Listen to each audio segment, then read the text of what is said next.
دیگه رفتم من بازنده رو بیرون نکن. دیگه رفتم من آزرده رو نفرین نکن. دیگه رفتم ای خدا غریب و خستم. همه رفتن ای خدا تنها ترین.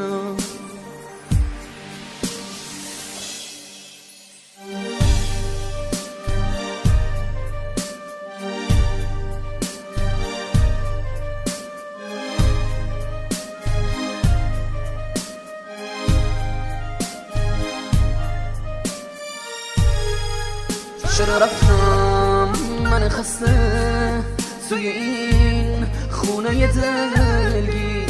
همه گفتند تو نرو تنهایی سخته.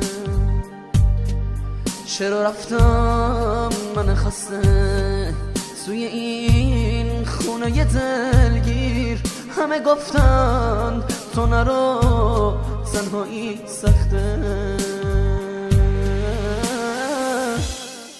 میدونم قلب ظریفت نمیخواد روح از تنم جدا کنه. چرا باید ضرب آخرت منو این همه داغونم کنه؟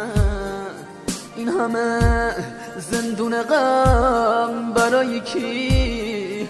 این همه زندون غم برای چی؟ چرا رفتم من خسته توی این خونه دلگیر؟ همه گفتن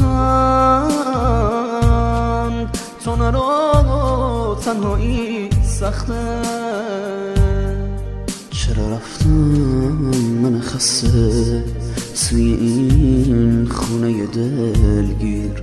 همه گفتن تو نرو تنهایی سخته. دیگه رفتم من بازنده رو بیرون نکن. دیگه رفتم من آزرده رو نفرین نکن.